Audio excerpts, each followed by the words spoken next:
Okay, vos préparez.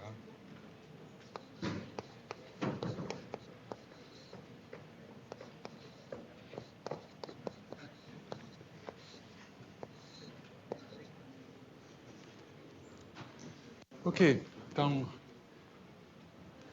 we will now continue with the theory of two-level atoms. So at the end of the last lecture, I have written down this Hamiltonian governing the interaction of a two-level system with an external light field, radiation source, and calculated. Sorry. And calculated the eigenvalues of this matrix, and we found that there is a level splitting, and this large and this is the shift here, which we call the light shift, and this motivates the picture that has been put forward by Cohen-Tanuji, and I mean everybody of you knows, of course, Cohen-Tanuji from the famous quantum mechanics textbooks, no? And he's the inventor of the so-called dressed atom picture, dressed like with clothes on, atomus vestidos. So the atoms are basically, they are bare atoms, which are just the atoms without radiation field. And if you add the radiation field, you can close them. You can so the radiation field is considered like a close for the atoms. And here, so the way it works is the following. You have an energy scale, which is basically the quantization of the harmonic oscillator, which is the radiation field. So here you have a state with n-1 photons in the radiation mode. Here n photons, n+1 photons in the radiation mode. And of course, all the intervals, the distances are the same, omega. Okay, so this is the frequency of the light. And here on the other hand, you have the two-level system, now, which is the ground state and the excited state, and the difference of the energy level is omega 0. Okay.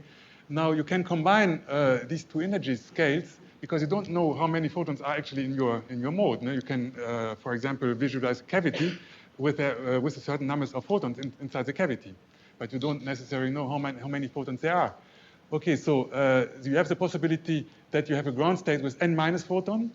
Okay, and then by making an absorption process, you take off one photon of the radiation mode. So you have one less photons in the radiation mode, and you end up in the excited state. Now, if the frequencies omega and omega 0 are very close together, so almost degenerate, these two states will be very close. No, because remember that delta is the detuning. So delta is the difference between the laser frequency and the transition frequency. So if your laser is exactly on resonance, then these two states here will be degenerate. Now you switch on the coupling. So this actually holds without coupling. So you have on one hand the radiation field, and on the other hand the atoms, but they don't interact.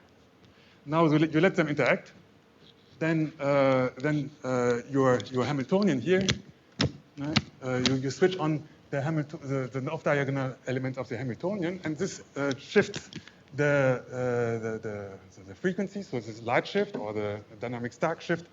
If there's no interaction, omega will be 0 and there will be no light shift. But if there is omega, then they will interact, and then you end up with another ladder where the atoms, where the states are separated by the generalized Rabi frequency G, okay, which is defined on the blackboard there. So these are called the dressed states. No? So this is the atom field product state, or this is the semi-classical picture, and this would be the quantum picture where you really consider quantized radiation field. Now, the capital N here is not the numbers of photons, but the numbers of excitation in your system. And it doesn't matter where the excitation is in the atom or in the cavity mode. Okay?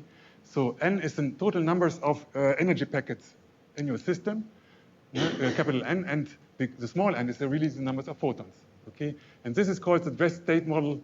And of course, if you switch on the perturbation here, then your eigenstates will also change. So you have here You have here A and B. They are now called A and B instead of ground state and excited state, and labeled with the total numbers of excitation in your system. And this mixing angle here, theta, is nothing else than minus the detuning over the generalized Rabi frequency. So basically, you can use this stress state model, or you can use a semi-classical model plus interaction. It's obviously the same. It's just a change of basis. It's just a change of description. And very often, the description using the stress state model is much more intuitive. Yeah, it's helpful. Okay, now let me. We'll probably use this stress state model later on when we talk about interaction potentials, forces acting on atoms. Let me now come to another important topic, which is spontaneous emission. Yeah? Because in the first lecture, we talked about classical light.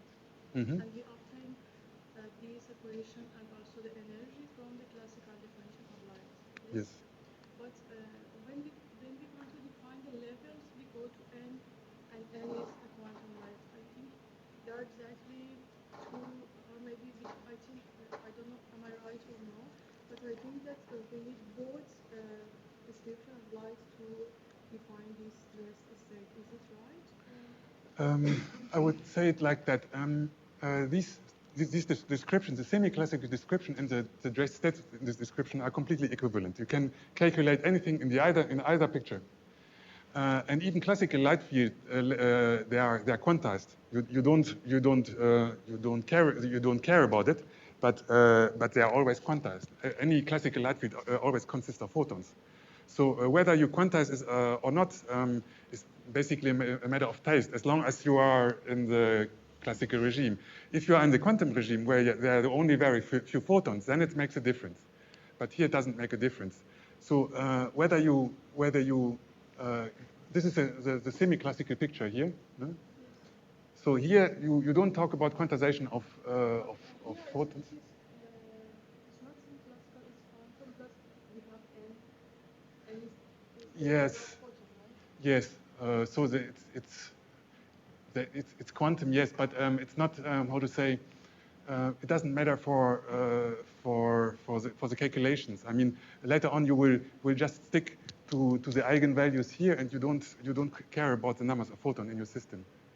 This ladder here is just to prepare the transition from the semi-classical model to the quantum model here. Basically, in the semi-classical model, you just need atomic state and a classical light field, and you don't really worry about the fact that there are photons or not. Yes. Another question is about when we have, instead of one atom, we have many number of atoms, we still have the same population, but this is related to one atom, one two-level atom interacting with light. Yeah, I will talk about this a little bit later. Yes, in principle, if the atoms are all the same, and if they do not interact among themselves, and if there are no perturbations like different velocities or collisions or something, yes, then Yes, but if they interact, then if they interact, then you have collision broadening. If they have different velocities, you may have Doppler broadening. I will come to that. maybe different velocities, but they have interaction. Sorry? For example, they have something like long-range interaction, but they don't have different velocity or something like that. They are not moving, but they interacting via long-range interaction. Mm-hmm. But then in this case, we should also consider. Yes. So if It is very difficult to hear anything. I cannot hear. you have to speak louder. So she's worried about if there are many atoms which interact, whether we can stress this simple two-level model. So if they don't interact, yes, we can do. If they interact, then no. Then there might be more effect, and you have to diagonalize the whole system, the whole n atom level system. Then you may have other effects like super radiance or something. So that's a different topic. No? Right now we are yes. So, but if you have an ensemble identical two-level atoms, which are not moving and which are not making collisions or anything, then you can use this. Yes, but not even this is really correct, because I'm now coming to talk about spontaneous emission. Okay, and so even this model is not sufficient to describe your ensemble of two-level atoms. No? Yes, but I will respond some of your questions a little bit later when I come to broadening mechanism. Okay, now this Schrödinger picture, the Schrödinger equation only describes coherent evolution. Okay. So this is a Hamiltonian, and I can solve this here, this Schrödinger equation, very simple. So formally, I can write the solution in the following way. So let me do the time dependence here.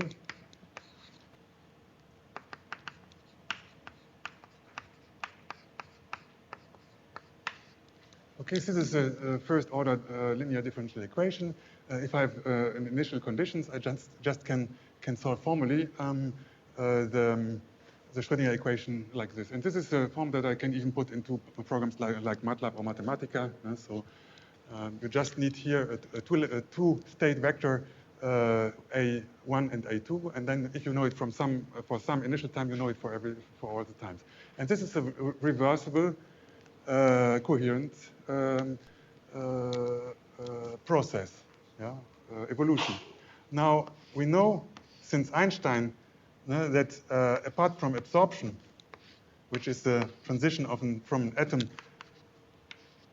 absorbing a photon coherently from a light beam to the upper state, or induced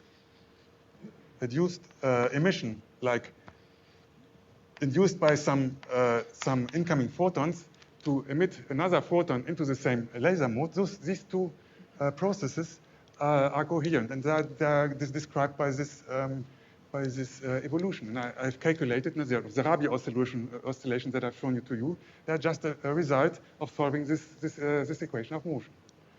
Now, Einstein showed that it's not sufficient to have those two processes, but you need another process, which is spontaneous emission.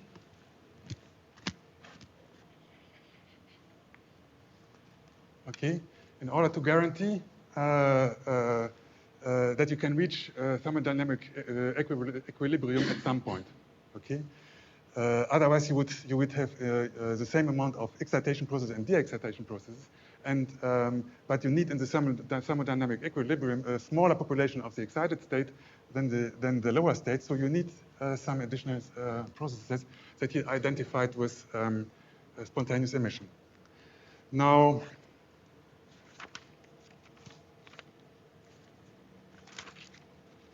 the problem with spontaneous emission is here you take a photon out of a mode.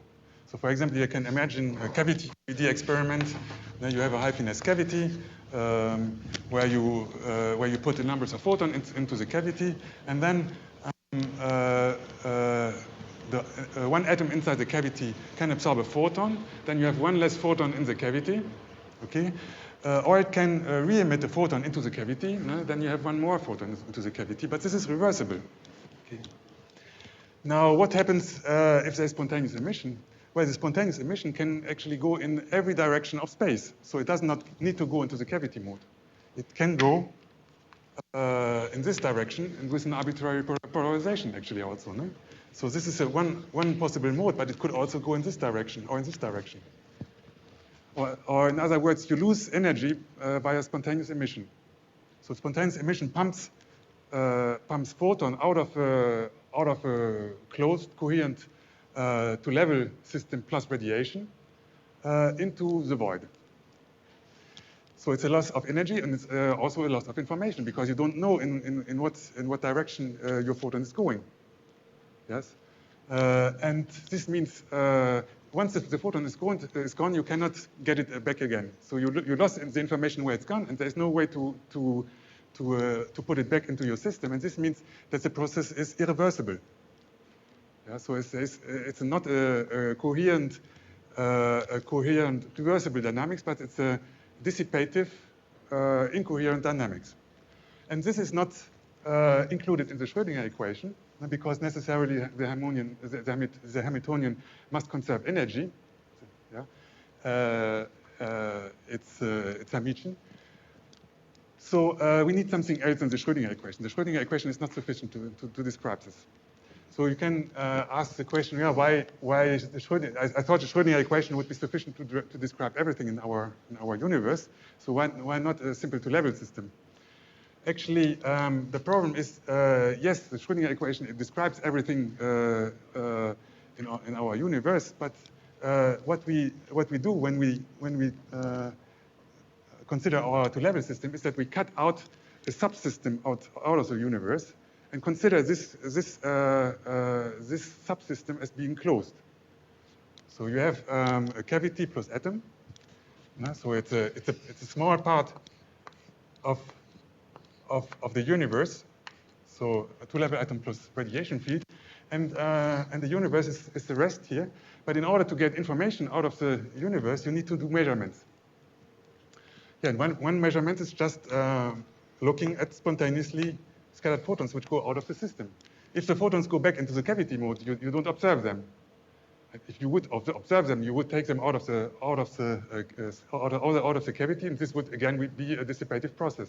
So every information that you get out of the two-level system is irreversible. So the problem is that this here without spontaneous emission is described by a Schrödinger equation. The whole universe also is described by a Schrödinger equation.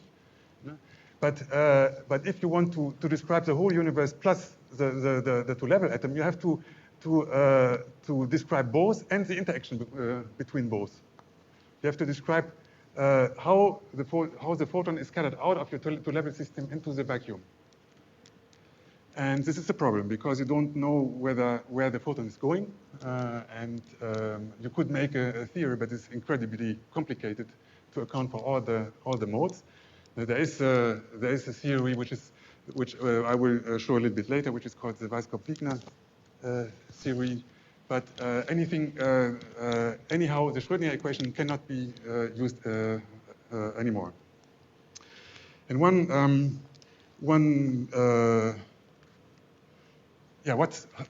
does it mean for the trajectory of your two-level atom? So, and here I come to the notion of the so-called quantum jumps. So I've shown you a little bit before the Rabi oscillations. So you have let's say population A2 squared here 1 0, and you start in the ground state. You shine in your laser, and you will have Rabi oscillations. If you're in resonance, you have something like that, and they will oscillate forever. Okay, but now what happens if between time 0 and time, let's say, tau here, there will be a spontaneous emission event? What does it mean, spontaneous emission? Spontaneous emission means that there is a transition from the upper state to the lower state. Okay, so that if I now put my detector here, so I'm the observer, I'm taking information out of the system. It can be a photomultiplier or something else. Looking at detecting a photon. What do I know about the system directly after detecting the photon? Well, the least thing I know is that at this instant of time, my system was in the ground state, because the scattered photon is a result of a transition from the excited state to the lower state, and this corresponds to quantum jumps. Okay, so it's a projection of my two-level system in the ground state. So I know that directly after the observation, directly after the click on the photomultiplier here, I know that the population of the excited state was 0. So there must be some discontinuous transition to the bottom. Okay, but I can use this as a new starting condition and let the laser act again on this two-level system, and now it will again start making Rabi oscillations. until at some point again,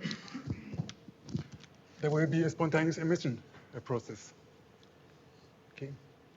Now, when do these spontaneous emission processes occur? Well, I don't know.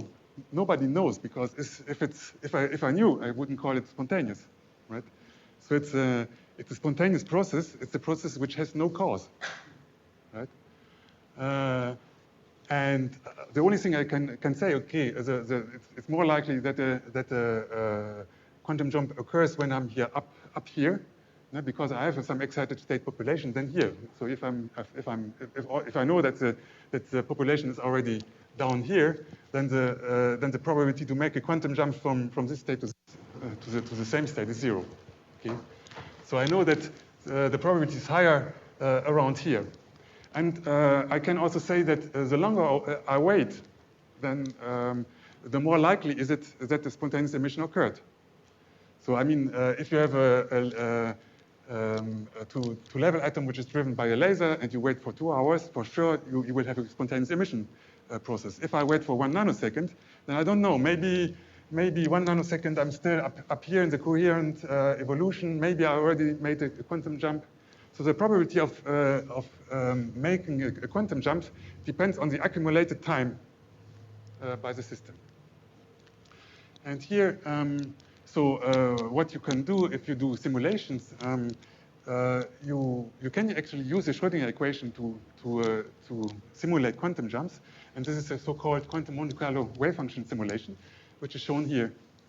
So you let the system evolve for some time coherently, but from time to time you play dice, and you can so you generate a random number, and this random number you compare you compare the probability of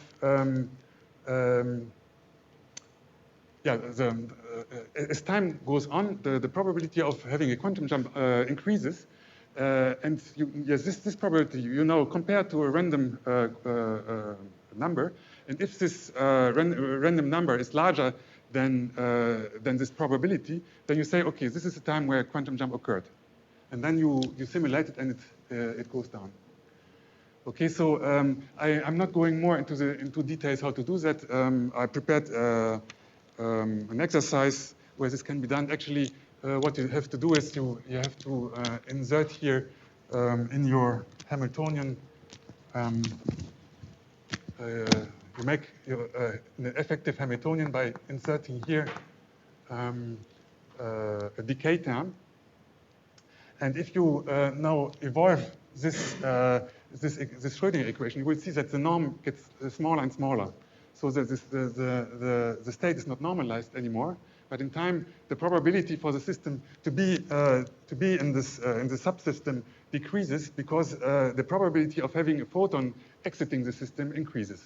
Okay, and this norm of this decreasing norm, this is a quantity that you compare to the random number, and if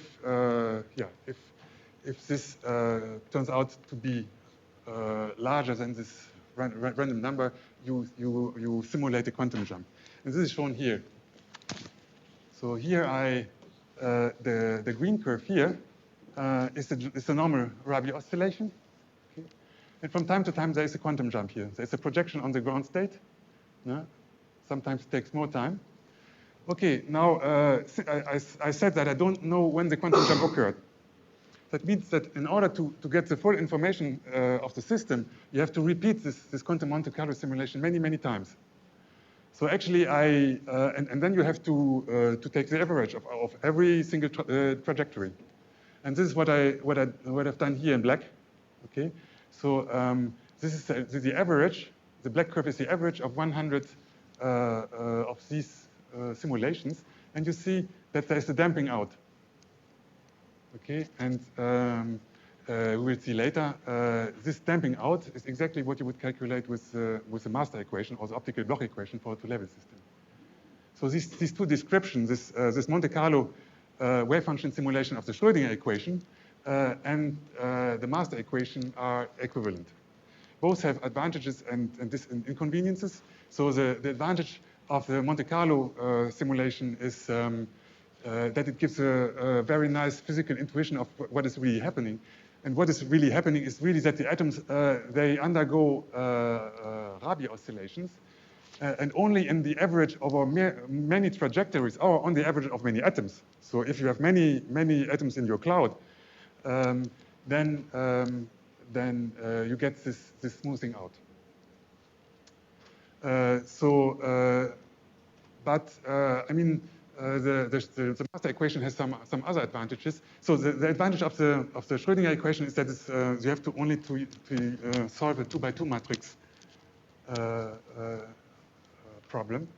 So two differential equations, and for the master equation it would be n squared, where n is the numbers of level involved. So it would be 4. But that's 4 is still reasonable. But if you have many degrees of freedom, at some point it will be more heavy, and then it might be interesting to use this Monte Carlo wave function simulations. So you might think that quantum jumps is just something. It's related to this von Neumann postulate of quantum mechanics, the Copenhagen interpretation. You might think that this is all just interpretation also. And actually, Schrödinger was very much a fan of saying there is nothing jumping in the atom. Everything is a smooth transition from one level to the other. And he even said that if this quantum jump discussion does not occur, he would stop working in quantum mechanics by himself all over. And he said, well, it will not be possible anyhow to observe single particles, single atoms. And you need single atoms to see this, because, as I said, if you have many atoms, then the quantum jump feature will average out. You will only see this damping here. And he said, anyhow, we will never be able to see a single particle. Well, and then this was in the 54. I think in 78 or so, Peter Toschek and Neuhauser in the group in Hamburg, they were able to isolate a single ion in an ion trap, so in the so-called Paul trap. I saw it with my eye because of the fluorescence is really so strong that you can see a single particle with your eye, with a microscope, but you don't need any CCD camera also. You can see a single atom. And these single atoms actually allowed us to observe quantum jumps experimentally. And this is shown here. So this is a measured quantum jumps with 2 ions in the trap. So the first one to do that was where Hans Dehmelt in the US, Toschek and Neuhauser, Dirk Weinland. So you see here what is called the random telegraph signal, and what you need to see this is at least a 3-level system. Okay, so you need a 3-level system where there is a strong transition.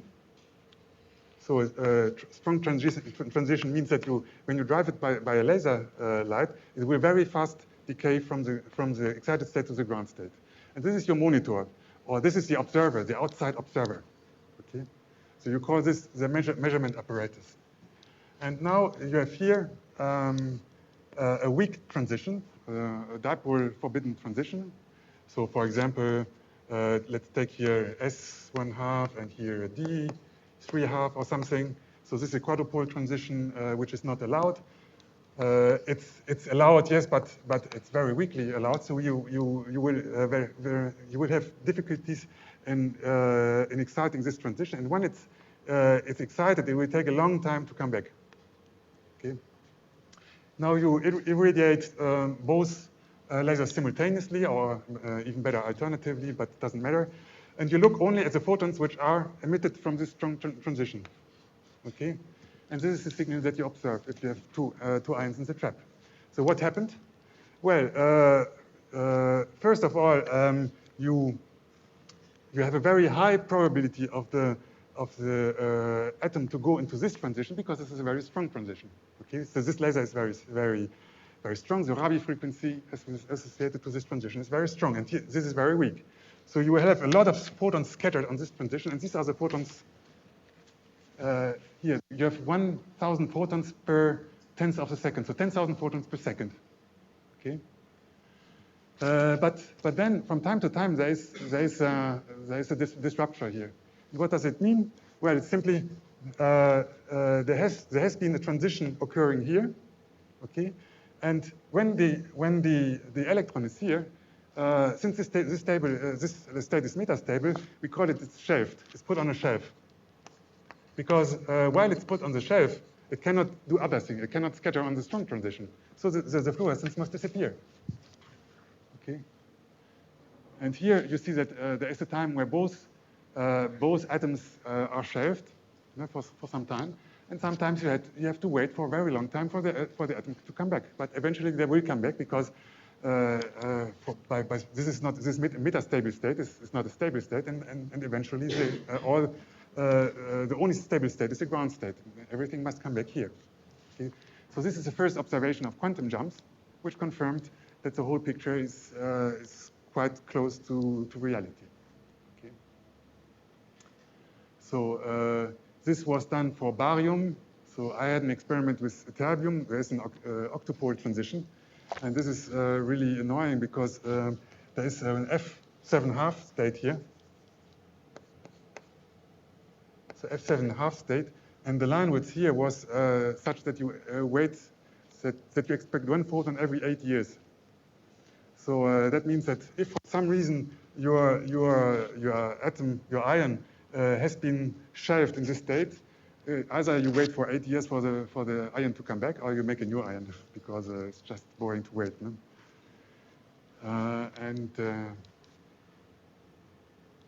But these transitions, of course, are very interesting because they were very narrow, and you can stabilize oscillators, laser oscillators on this surface with extremely high precision. The best laser clocks nowadays are based. Some of the best laser clocks are based on this kind of transition, and this was called by Hans Demel the quantum amplifier.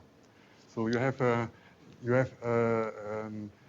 weakly interacting two-level system, but you can monitor the dynamics of this weakly interacting two-level system very, very strongly by coupled strongly interacting transition here. But at least you need 3 levels. Okay, so this is about quantum jumps. Now, they are 12, right? Yes. Yes, so the first atom here is disappearing, and maybe that it even dropped out of the traps. Sometimes the experiments are not perfect, so it's possible that it's ejected for some reason. You have to cool the ions permanently, because if you want to have the fluorescence, you have to inject laser light in order to see the fluorescence. But the laser light also heats the atoms, and so you have to, from time to time, to cool the atoms. And if something is not going right, then it's possible that you lose the atoms. So sometimes it's really, so here it's okay because the lifetime is still reasonable. But for terbium here, at some point you don't know, did I lose my ion or is it shelved now? And, yeah, it's a matter of patience. No? But technology is very strong. I mean, Hans Demel, for example, he was able to trap an electron for 6 months. And he knew that it was the same electron, so he named it Charlie, because it was really the same electron. And he did a lot of measurements for that. No? Actually, he won the Nobel Prize for all the measurements of the G factor. Yes. Okay.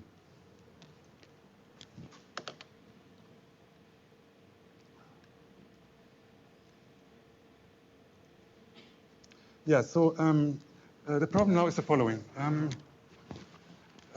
We have a non-coherent evolution. That means that after the quantum jump here, I know that the system is below, but I don't know when and whether the quantum jump occurred. Okay, so after some time, my system will be in a superposition of 2 states, but it's not actually a superposition, but it's just a matter of not knowing what happened. So here you have a superposition state because because your time evolution is something like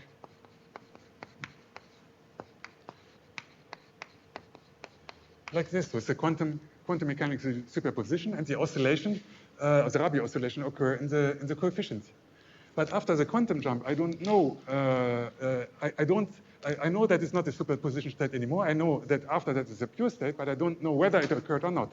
If I've looked at the photon, I know.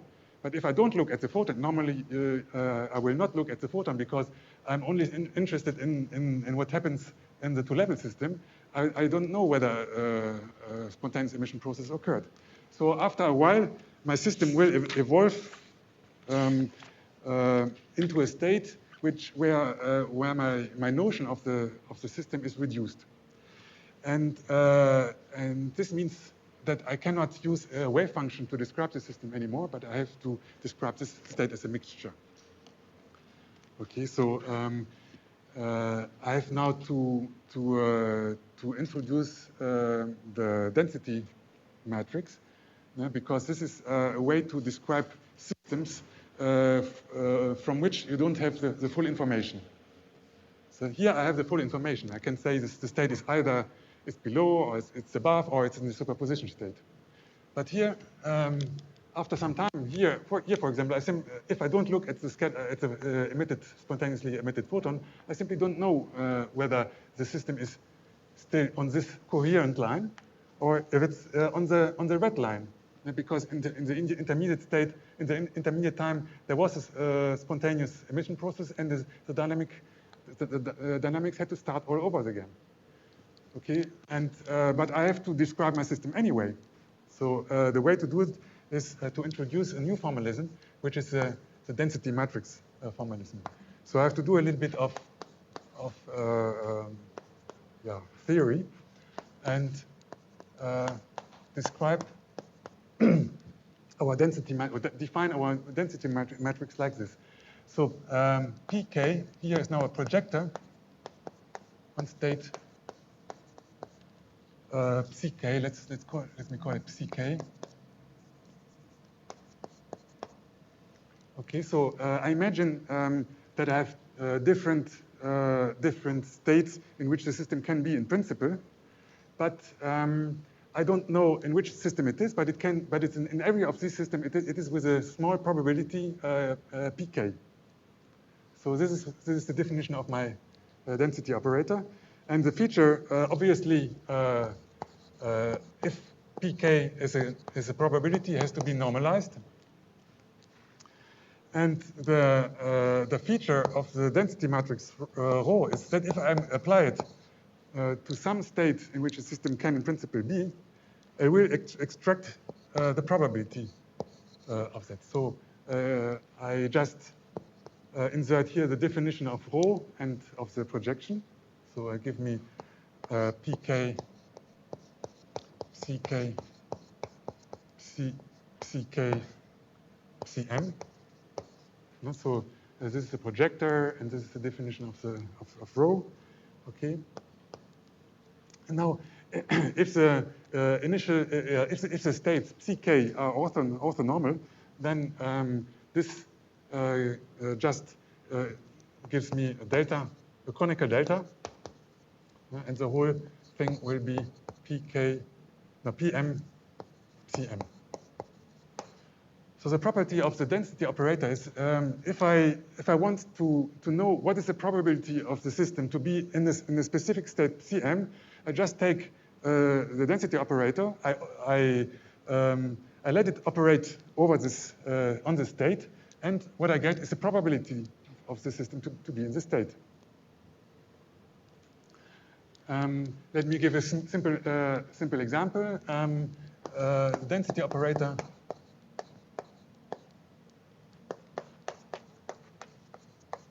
here must be normalized. So this state is certainly not.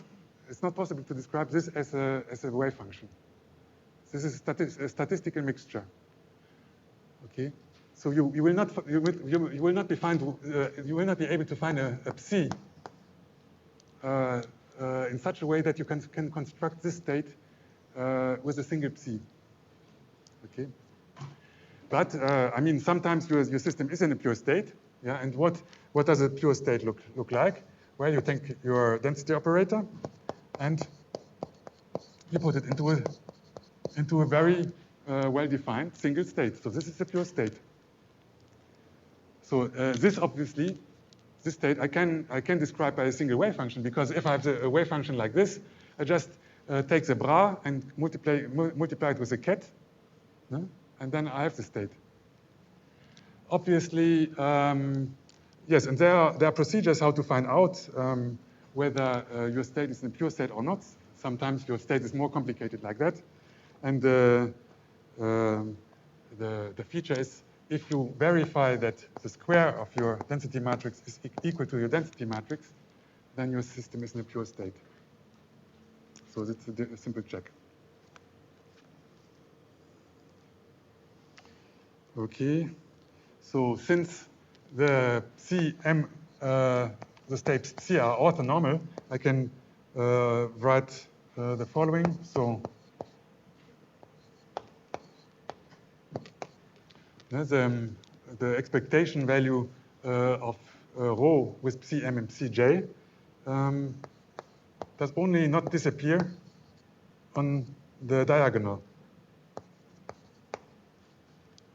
So we can easily verify it by inserting rho with a projector in this formula, and you will see since this psi k psi are orthonormal, you only have diagonal elements. You have no non-diagonal elements. You also have the conditions. This is called the trace condition. So if I calculate the sum of all diagonal elements, the sum must be 1. Here it is the case, for example, no? 1/2 plus 1/2 gives 1.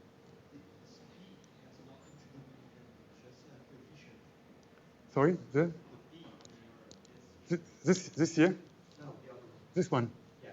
Yes, this is just a probability. It's a probability. When you, this is the expectation value of your density matrix. And you can interpret it's a Hermitian operator, so it's an observable. And the eigenvalues of these observables are probabilities. So like you can have other observables like momentum, and if you take the eigenvalues or the expectation values of the momentum operator with eigenvectors or so, then you will get momentums, real mechanical momentum. And here what you get is real probabilities.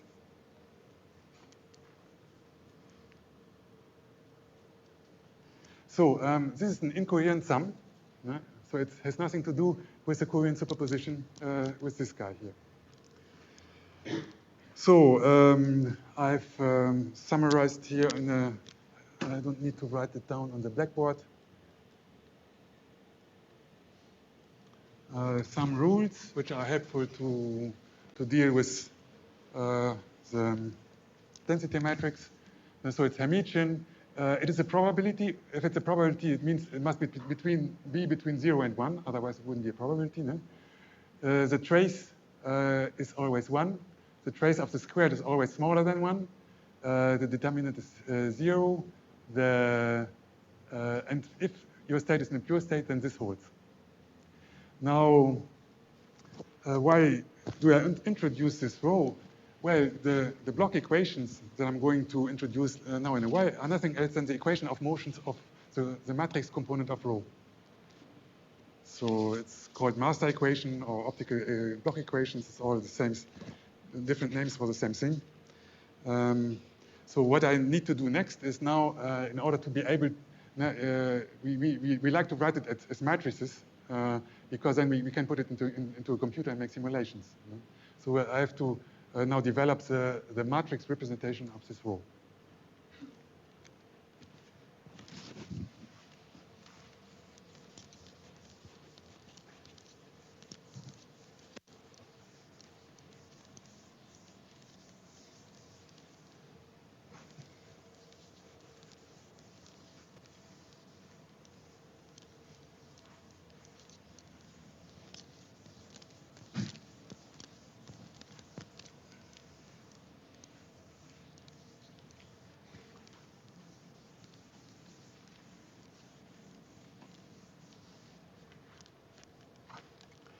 Okay, so what I do is I take the states in which the system can in principle be, and I expand them and coefficients, which I call C and K, and eigen vectors of our system.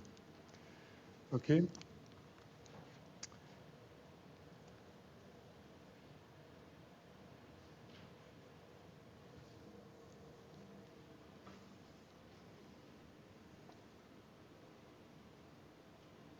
And these coefficients I can write in the following way.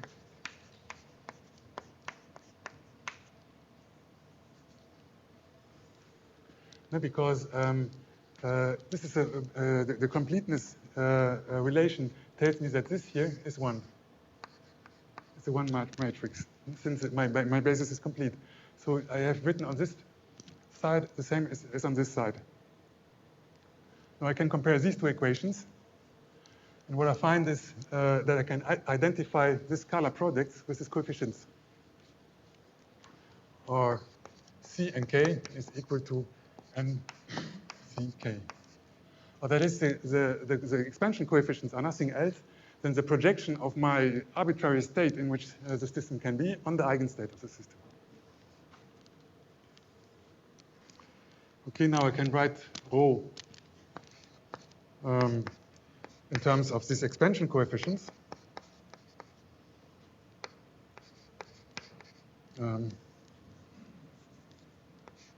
K, C, K. So I can insert more of these ones. No, I can insert as much as I want, in fact, no? Because they're just 1. So I can write this in principle, and here C, M, M, M. Okay, and then here PK, the sum over M, N, C, N, K, C, M, K star, N, M. Okay, and because here you have NK and here you have NC and you have CM.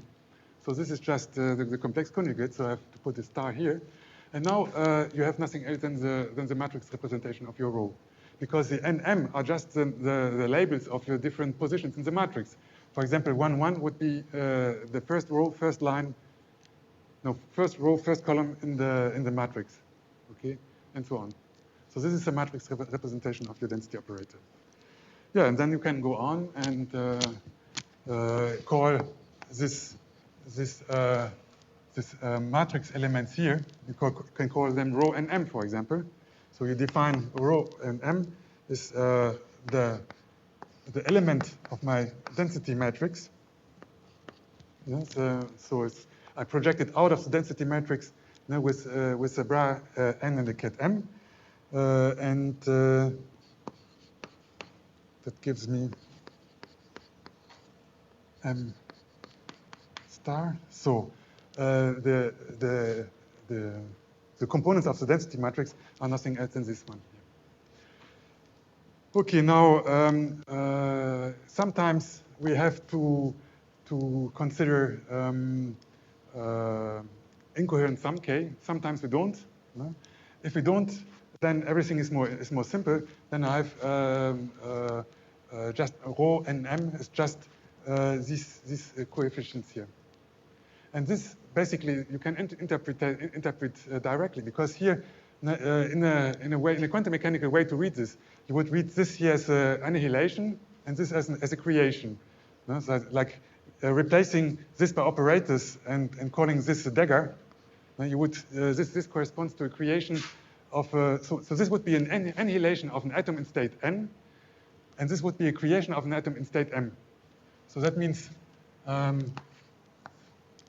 let's call state N the lower one and state M the upper one. If you have only a two-level system, then if you annihilate an atom in the ground state and you recreate it in the upper state, what is that? There's nothing else than an absorption process. Okay, this is a way to read it.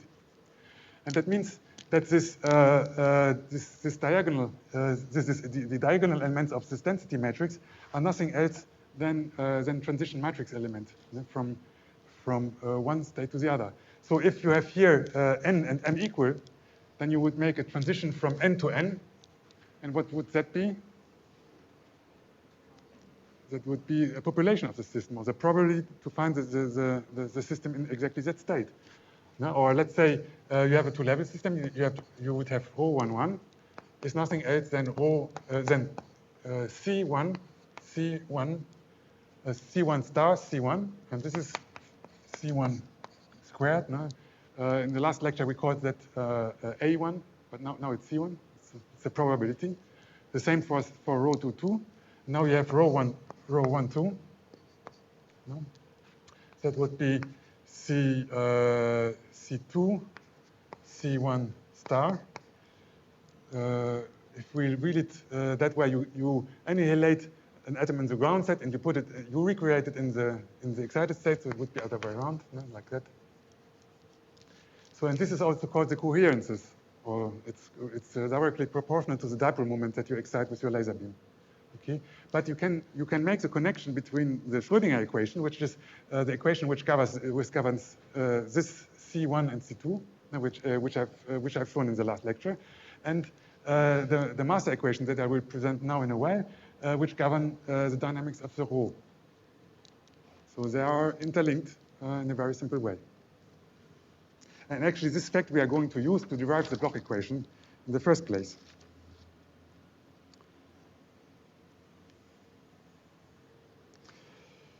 Okay.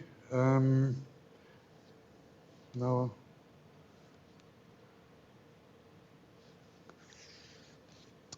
the trace of the density matrix is very helpful. Now, I already said that the trace of the density matrix must be 1.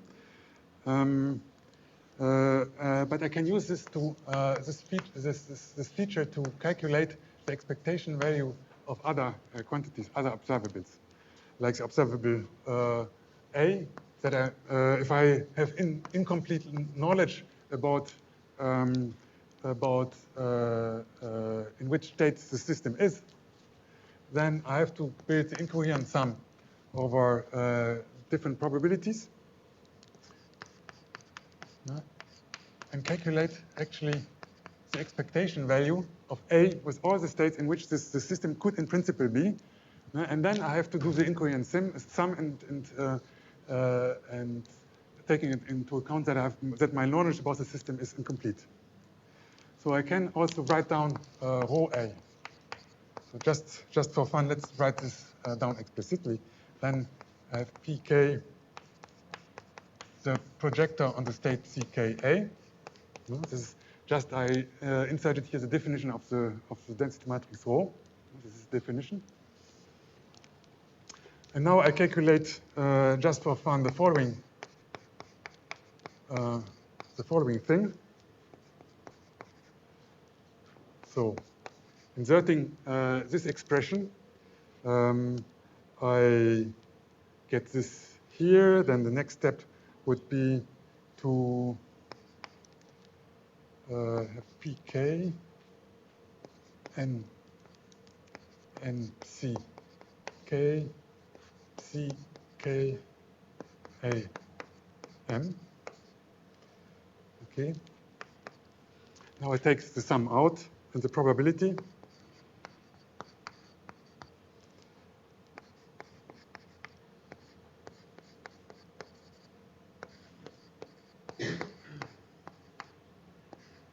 Okay, now you see what that is. So in particular, being interested in the diagonal elements. Now applying this for the case that m equal to n, then this here would be by the completeness relation a 1. So the sum, sorry, ck n n a c k Okay. Yes, and so in the closing relation allows me to let this one. So I take the sum of this here. And then I have the closing relation, the sum over all the n of this projectors n is 1. So what I'm left is with the sum over all the k's, pk, ck, a, ck. That is the same result as here. So I can either calculate. So actually, what I can do is I can calculate the expectation value a as the trace of. So this is called the trace also. No? The trace of the quantity rho a. Okay. So sometimes it's easier. No? So you don't, if you have an incoherent mixture of so you have an observable, but you are not able to measure all features of this observable. Okay, then but you have, for some reason you have the complete density operator.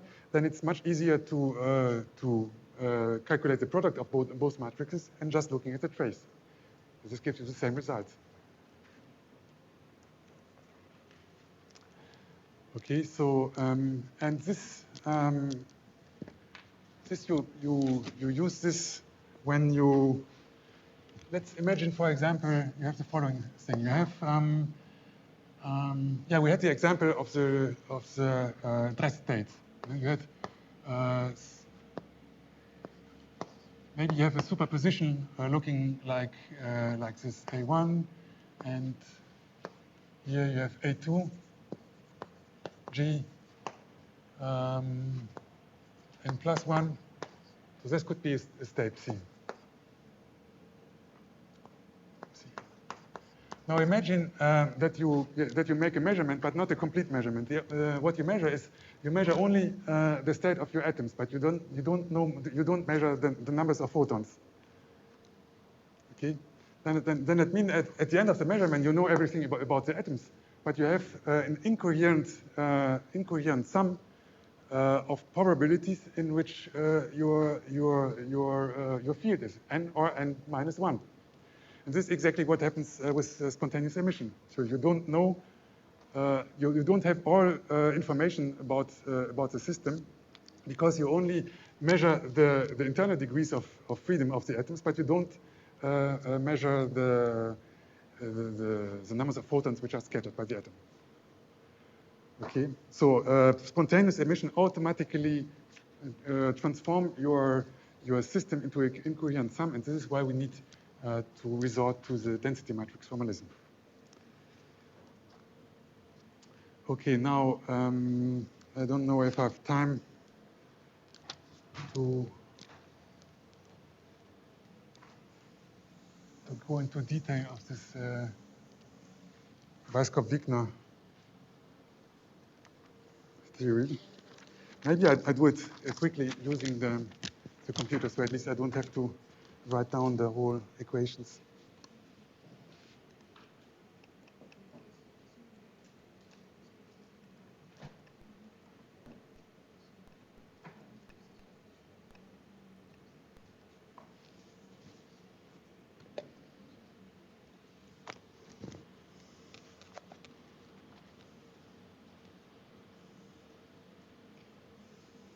So what you have to do, in fact, I trace it quickly. When you have your state C, which is a two-level atom subject to an incident light field, can be in the ground or in the excited state. So what is the state in which, should you write down your state? In fact, you have an amplitude. Let's assume, let's have a look at the excited state. Now, what happens after spontaneous emission? Let's do it easy. We don't even consider incident laser light, but we consider an initial population of the excited state here. So we know that after some times, there is a probability for spontaneous emission for this photon to go down. but we don't know when this happens. So the knowledge at any instant of time, the quantum mechanical state would be the following. We have either you are in the excited state and there are no photons in the vacuum because no photon has been emitted. Okay, so since this state is excited, so it evolves with a phase factor corresponding to its energy. Okay, but then we have a superposition state of all the possibilities in which the photon could have been emitted by a spontaneous emission. Let's call the amplitude of the evolution B, and the energy of the state would be the energy of the ground state. So we have attribute energy of the ground state and the energy of the photon that has been emitted. And the state could be labeled by the atom is in the ground state, and there is one photon in any possible, let's call it K here, in any possible vacuum mode. Or let's call it S actually, because this label is S, here also is S, and S now is a sum or is a combination of quantum numbers indicating the wave vector, so the direction and the wave length of the scattered photon, and also the polarization vector, because actually not in the two-level system, but at least in a four-level system, whether you have here three levels, the light could also have polarization. Now, this state here, I can also write it as by components. So if you have a Schrödinger equation, you can also write it in the matrix form. In the matrix form, I would write it like this. Actually, I have it here.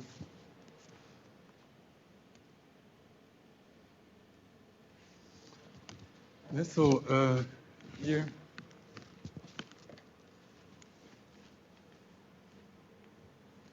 So here, this is my Schrödinger equation.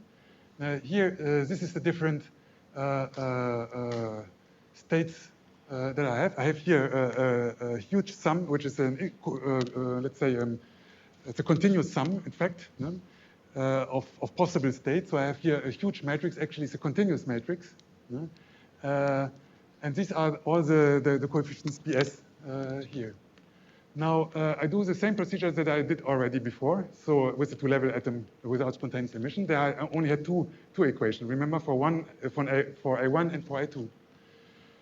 Now I have obviously much more equations, because I have one equation for the state where the atom is still in the original state, in the excited state. But I also have equations for all the BS where the atom, where the photon could have gone into the vacuum. Okay, so these are the states. Now, in principle, I can solve them as I did before. Here, I have to, in order to solve the system, I have to convert this sum into an integral, because it's a continuous. I have to integrate over the whole solid angle. So in order to do this, here I define the Rabi frequency in the very same way as I did before. So it's the coupling between the dipole matrix element and the electric field. So this is my Rabi frequency. And the Rabi frequency now is not the Rabi frequency between an incident laser. I said there is no incident laser, but it's the Rabi frequency between the two-level, between the dipole moment of the two-level atom and the vacuum fluctuations. Because as I said before, we described every mode of the vacuum as a harmonic oscillator, and you know that the harmonic oscillator has the smallest energy, which is h bar omega over 2. And this is the vacuum fluctuation of every harmonic oscillator. So every mode of your electromagnetic vacuum has a volume, okay, and in this volume there's half a photon. Okay, and how can I extract from this notion the electric field? So this is the electric field that a single photon would produce in this mode. This is just I take this equation here. I take here, this is the energy density of my mode. So this is an equation coming from electrodynamics. And I say that integrating this over the volume of the modes gives me h bar omega over 2. Yeah, and from this condition, I get here the amplitude of the electromagnetic field. And now I have to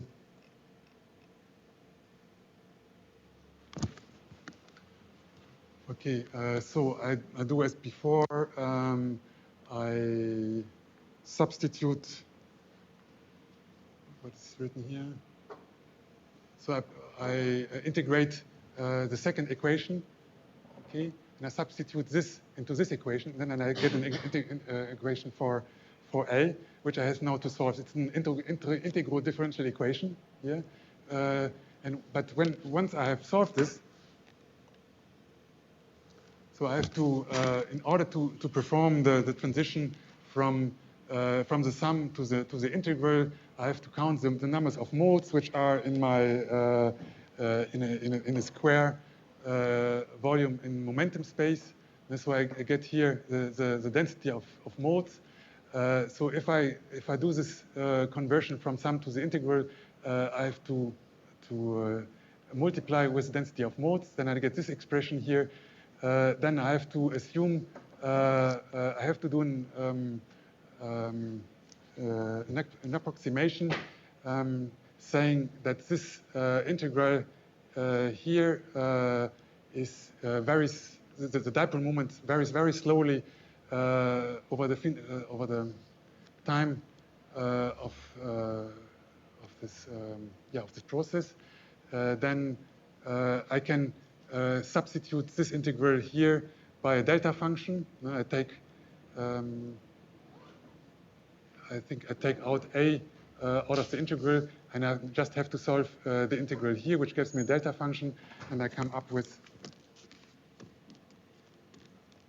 a very simple expression, which is the time derivative of the coefficients. A can be written, it's proportional to A. Now, A has been taken out of the integral. And there is a proportionality constant, which I call gamma half.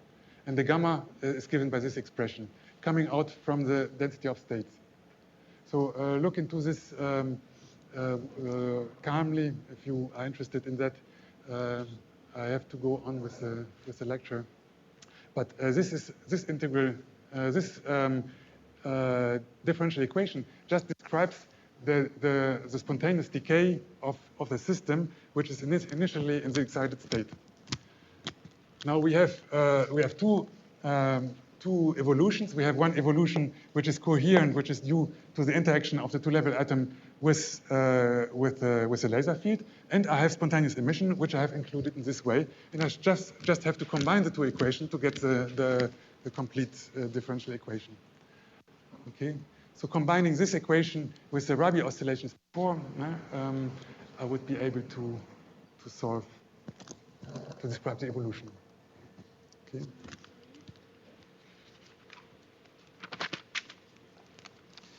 So now let me come back to the time evolution of the Bloch equation of the density matrix.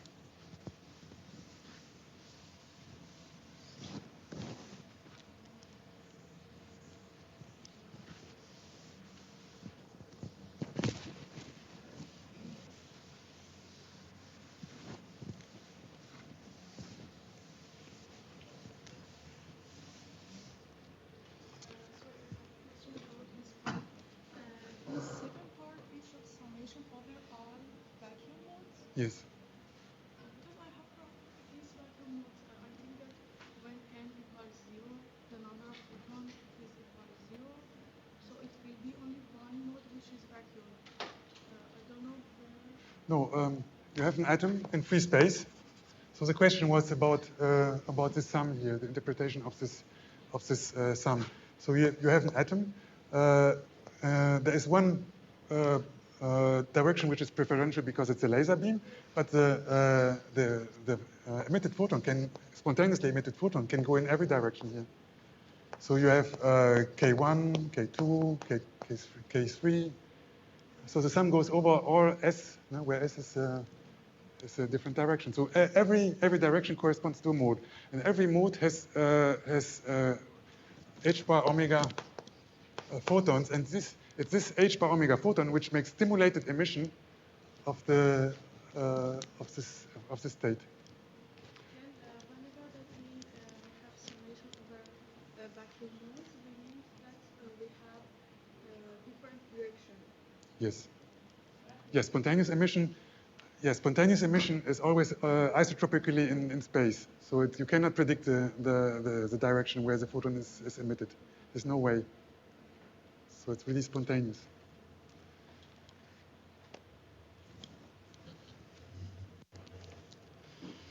Okay, now basically the time evolution is not complicated now because you write.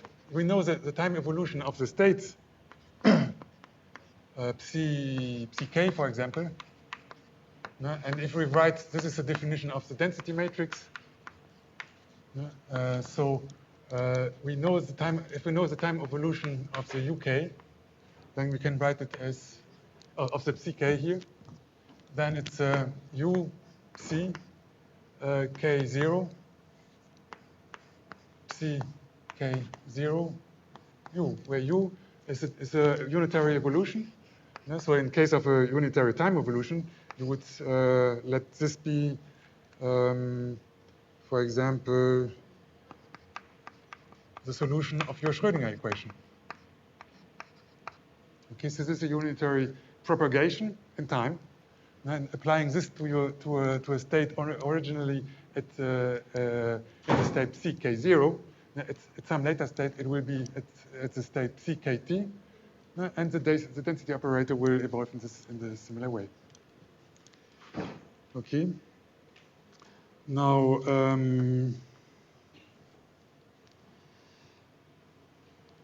this means that my rho can be written. I can define a rho at the beginning. So yeah, to put a diagram. So I can define, if I know my rho at the beginning, so this would be my initial rho here. Rho 0. If I know this initially, I can calculate the rho at a different time. So, but I know the time evolution so what I want to know now is the time evolution of rho. So I want to calculate the time derivative of rho. And this is easy because I can, what I have to do is I have to derivate using the chain rule, first the u, then the rho, then the u dagger. Actually the rho not, but the u dagger. And this is easy because the time derivative of the unitarity operator is nothing else than h bar u. So this is easy to see. And now, if I apply this derivation to this product, then I get immediately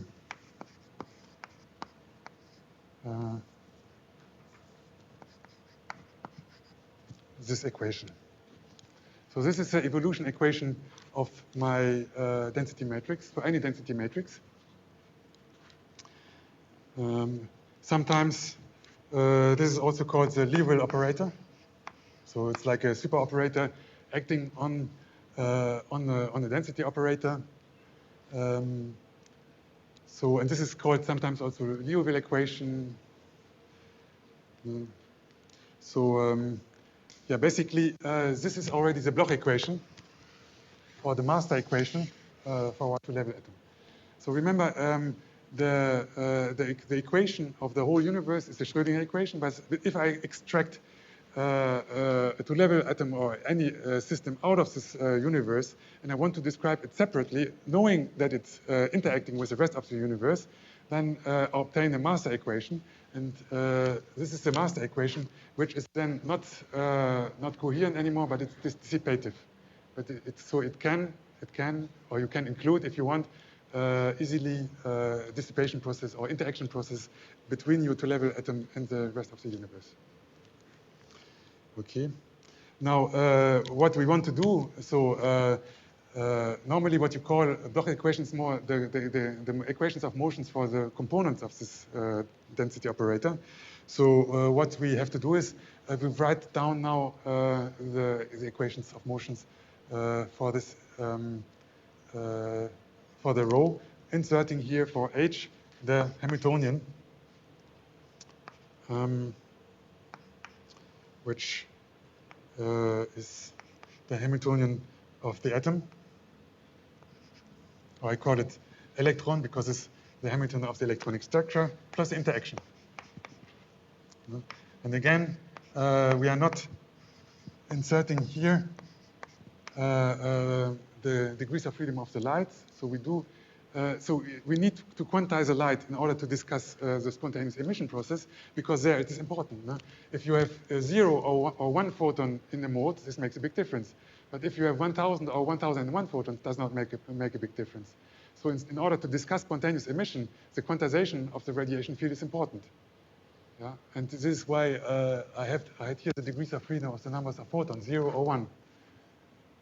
But once we derived this decay equation, we forget about this, and we only consider a spontaneous emission as decay rate gamma, and the rest will be treated semi-classically. That means the atom is quantized. Later on, we also quantize the atomic motion, but the light field is not quantized. Okay, now, I promised that, so that's a formula that are a little bit cumbersome, so I can discuss them easier on the script.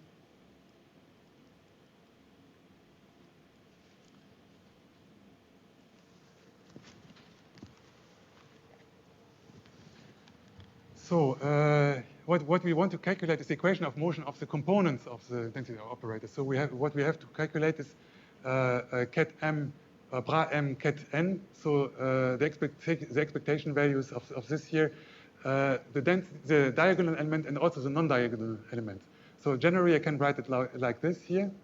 So I use this equation of motion, which is the commutator between h and rho and h. It looks very much like a Heisenberg equation, but it's not. Yeah, it's the sign is different, and also it's here in the Schrödinger picture, while the Heisenberg picture, while the Heisenberg equation holds for the Heisenberg picture. So, but here we are in the Schrödinger picture, but we get an equation of motion which looks very much like a Heisenberg equation. So anyway, then you have to calculate this commutator here. Which is easy for the electronic part because we already solved the eigenvalue the stationary eigenvalue problem. Okay, and we call the non-diagonal part, so the interaction part, and only the interaction part is time dependent. We call V. Okay, now we use this completeness relation once more here to simplify. We use abbreviation V, so the transition matrix element we call simply V, and we got this set of equations which are called the Bloch equations. So it's an equation of motion for every component of your Bloch matrix.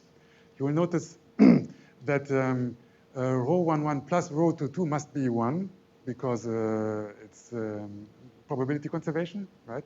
But that means that that's the temporal derivative of rho 1 must be minus the temporal derivative of rho 2, obviously, because the derivative of 1 is 0.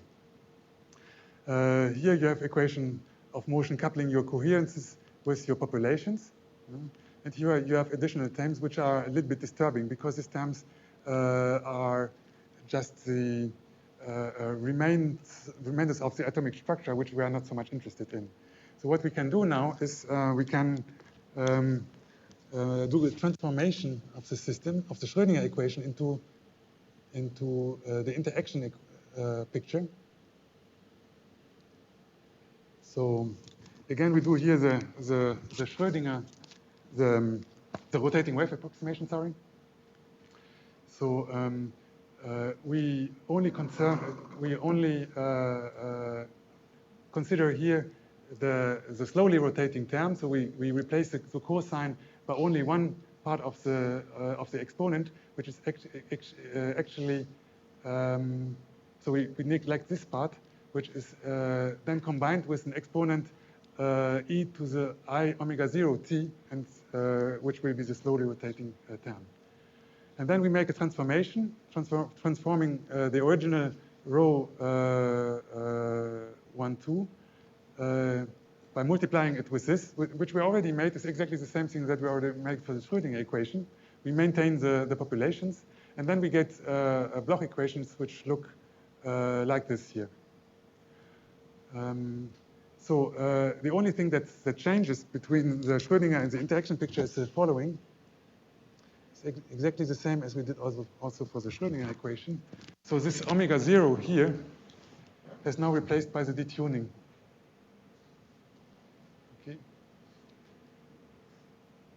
And this detuning is what we control by experiment.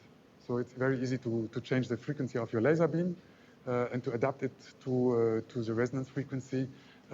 It's very rare that we are interested in the absolute frequency omega 0. Sometimes we don't even know it very much. So, and what is not now very useful is to write these equations of motion in a matrix form, and this is what it's looking like. No? So it depends, of course, on how you arrange your equations. No? So here, for example, I've arranged the equations as choosing rho 1, 1, rho 2, 2, rho 1, 2, rho 2, 1. But this basis is arbitrary. If you change here the components, of course, the order of your rows will also change, but this will not change anything on the dynamics. So you see that there are some symmetries in your density, in your operator here, and so you have here the coupling elements. Here you have the detunings. And here we will see there are some parts missing, which will turn out to be the spontaneous emission rates. But first of all, at least this is already interesting because you can simulate many experiments with this. Ramsey fringes, Rabi experiment, all kind of experiments where the natural lifetime, so the decay rate does not matter too much. You can simulate with this. For this, you have to solve these equations, these four equations, and the standard way to do it is you determine you determine the determinant of this matrix here. You could call it the Liouville matrix, and this is the result. So the determinant is 0 or plus minus Eg, where G is the general Rabi frequency. You use this eigenvalues to make a basic ansatz here. So your coherences or populations, they oscillate like with 0 or like with plus or minus the generous Rabi frequencies. So this you have then to insert in your Bloch equation. Written like this, the Bloch equation, you can write it like this. So the temporal deviation of rho would be, I call this matrix A, like this. Yeah, it's written there. So this is your you can put it like that in MATLAB, so you don't need to worry much about this. This is the structure. So this is the differential equation that you have to solve. With this ansatz, you get the general solution is this one here. So it's a bit complicated, so I don't write it on the blackboard. But for some, so this is for arbitrary initial conditions. So the arbitrary initial conditions you just choose by putting rho 2 to some value, rho 1 2 to some initial value. So very often we use initial values. Rho 1 1 is 1, and the rest is 0, because the atom is then in the ground state. Okay, so this is the initial value that is very often used. Then all these equations simplified to this here. Okay, and then you can go on and using the ansatz that I've shown on the other slide, you can derive the general equations, and the general equations are this here. Okay, and if you now plot the time dependence of this rho to the population of the excited state and the coherences, well, this population we already showed before, because this is the Rabi oscillation that I've shown. So the Rabi oscillation, so the temporal evolution of A2 squared is nothing else than the temporal evolution of rho to 2. And this is the frequency of the Rabi oscillations that we already had. Okay. Now, what comes next? I think I'm approaching. Yeah? Your initial condition is for rho 1 is 1 minus rho 2 with rho 2 different to 0, and rho 1 2 and rho 2 1 equals 0. You are beginning with a mixed state, right? No, that means that you don't have coherence. So let's put it like this. We know rho 1 2 is equal to C1 C2 star. So if I put my initial condition that C2 is 0, then the coherence will also automatically also be 0. The only thing that will not be 0 is rho 1 1, because if I set C2 to 0 and C1 to 1, then this will be 1, but all the others will be 0. So if my atom is initially in the ground state, yes, then there will be no coherences, because there is no superposition with another state. Okay, but you have rho 1 and also rho 2 different to 0. And the diagonal terms Yes. different to 0. I'm not in a mixture. I'm in a coherent superposition state. I'm not in the mixture because I don't have spontaneous emission yet. Okay, so I'm in a state. I'm a state rho psi is equal to A1 1 plus A2 2. Even if it's described by a density matrix, it doesn't mean that it's necessarily a mixed state. We have seen that pure states can also be described by a density matrix. Okay, so this state here has nothing to do with the state, this state here, because it's very easy to verify. Take, for example, psi. Okay, then you have all kinds of components. You have 1 1, you have 2 2, you have 1 2, you have 2 1. So taking with a superposition state, writing for the superposition state, the density matrix will give you a completely different state than this one here. Let's do it explicitly. I would have 1 squared 1 1. I would have 1 2 1 2. I would have 1 2 2 2 1, and another 2 2 squared here 2 2. Okay. But this here is different from this here, because there are no off diagonals. There are only diagonal elements. So this is a mixed state, and this is a pure state. You can easily verify it by calculating rho squared of this here. No? So right now, for most of the remaining part of the lecture, we are mostly interested in pure state. So, yes, I mean, the density matrix is much more powerful than just the Schrödinger equation. Okay, so I just will finish this before I come to the spontaneous emission part, which I'll do in the next lecture. Let me just say that you can choose another representation of your, just to finish in a logical way this part here.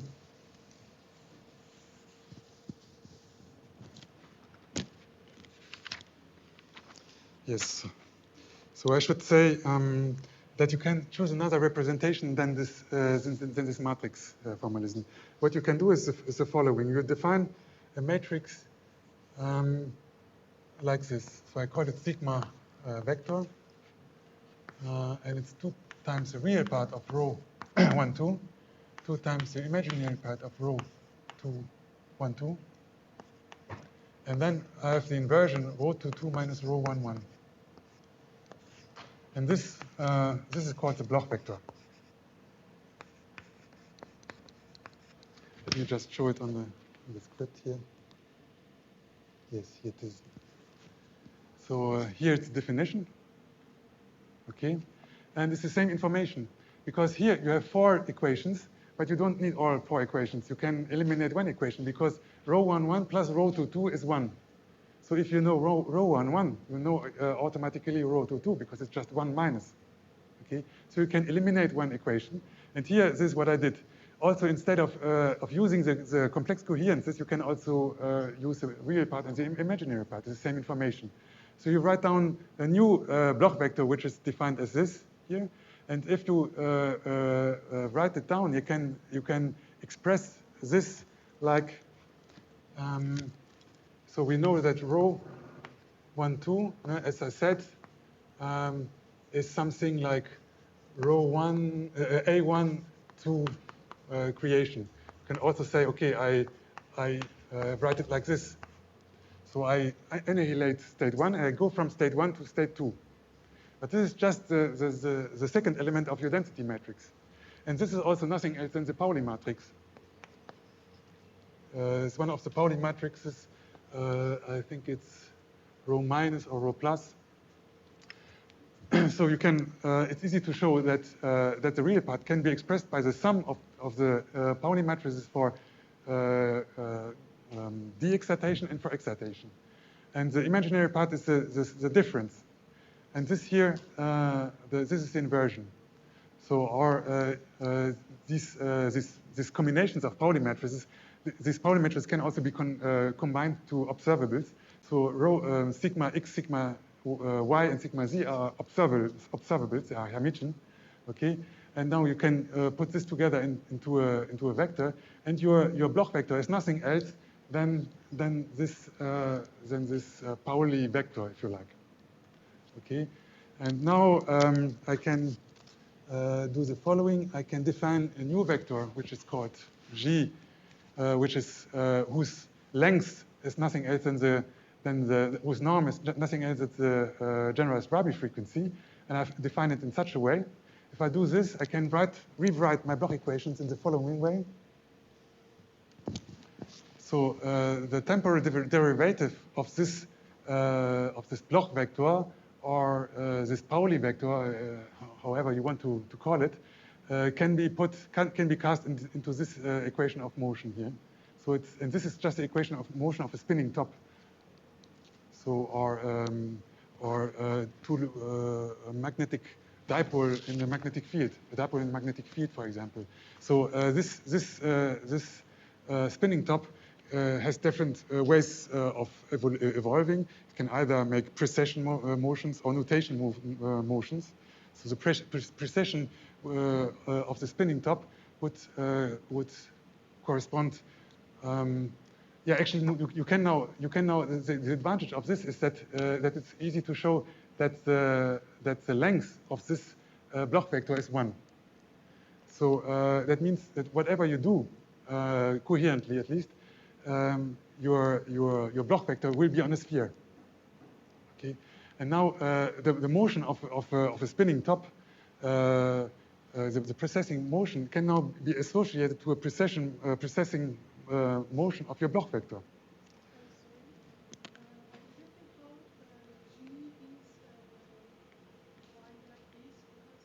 This here? This is just a definition. This is just I write it in such a way so that I can cast my equations of motion. So these equations of motion in this form.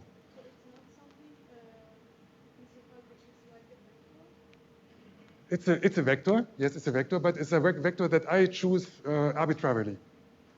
If I choose this in this way, I can put the equation of motion in this way.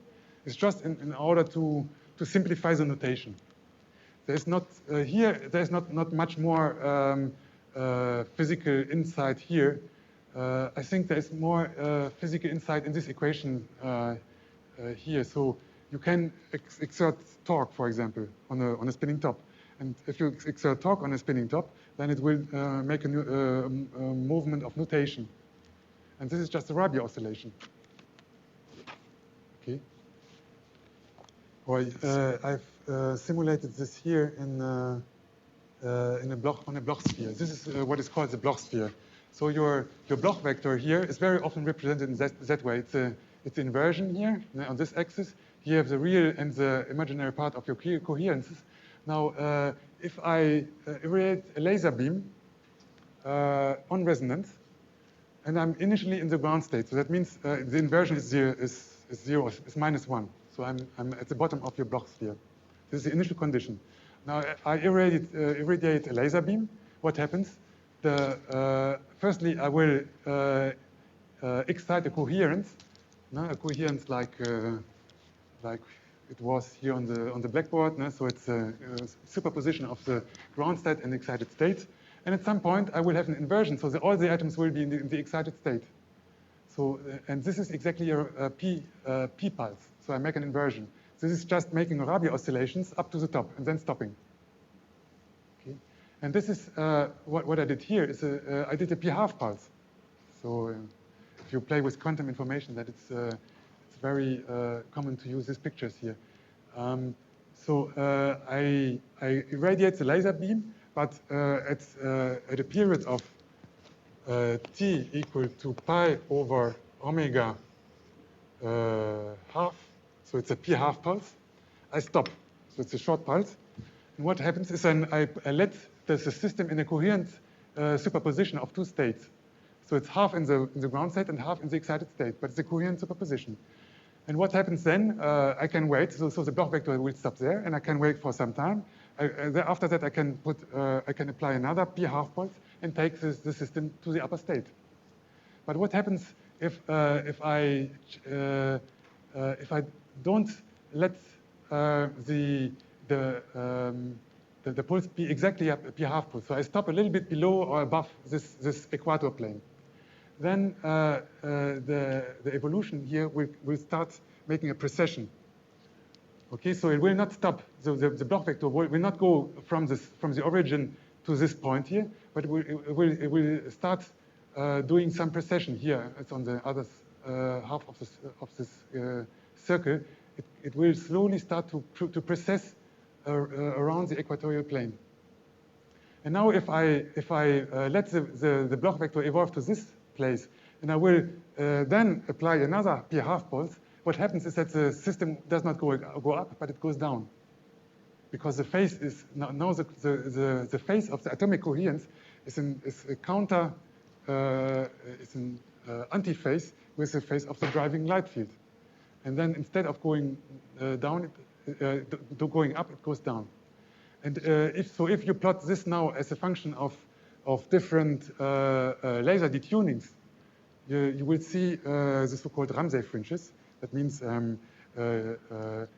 so if you stop here, it's going up. If you stop a little bit further, it goes not exactly up to the top, but a little bit less. And if it goes to this place here, it's going down. So it goes up and down.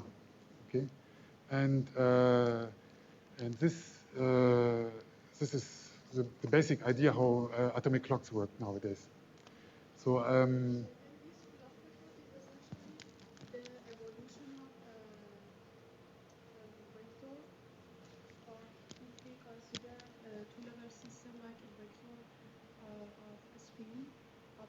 Yes. This Bloch vector is essentially the time evolution of this vector? Yeah. Yes. So you're right in saying that the spin, the motion of a spin in a magnetic field, is exactly the same equation. Yeah. And actually, historically, I think the Bloch equation have been developed for spins in magnetic field. The Bloch vector is just a picture representation. So there's no need to do this here, but it helps visualizing the Bloch vector in the case of a two-level system. In the case of a three-level system, it's much more complicated because you would have to have a four-dimensional space or something to picture your. For a two-level system, it works. And now the temporal dynamics is given by equations of motion. And then you can choose how you want to do that, either using the master equation here. So either this master equation or the Bloch equation, which is this equation rho dot vector is equal g dot rho. And it's exactly the same equation. It's exactly the same dynamic. It's just another matter of representation. And is it a study in also many particles only for one two-level atom? Yes, this picture is only useful for one two-level atom. Or maybe in many particles when the atoms are independent of each other? Yes, exactly. If you have more degrees of freedom, either you have three-level system or you have two-level atoms, then how do you represent the other degrees of freedom? You need more axes, and you need three axes for representing the Bloch vector of one two-level atom. No? For two two-level atoms, which are kind of correlated, you have 6 degrees of freedom, so you would need 6-dimensional space to visualize it. So you might have. There might be some tricks to kind of visualize it anyway, but at some point you have to give up these easy pictures, and it's better then to go to the matrix representation. But could we, for example, consider, like when we consider for a spin system, we consider a giant spin, and we treat it like for any atom, we treat a two-level system like this, then consider ground state and excited state, and we consider a giant spin for. Actually, Maybe we can stop and then we want to discuss maybe we can discuss it now because we are already late. Yes.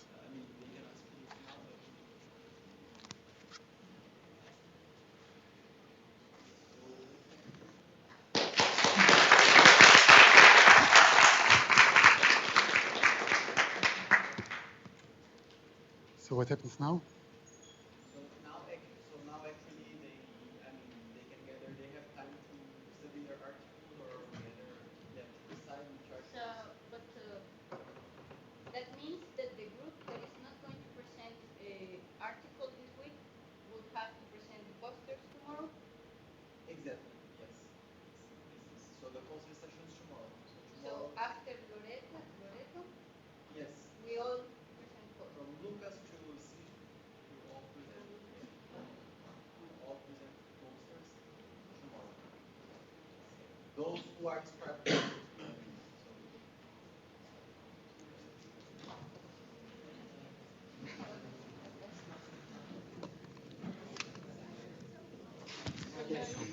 What was your question? In general, in many body systems, this Bloch equation doesn't study anymore, because usually when we talk about one atom, one two-level system, and in many body systems we have this picture of one. We have some effects that are single atom effects. So, what about these Bloch equations?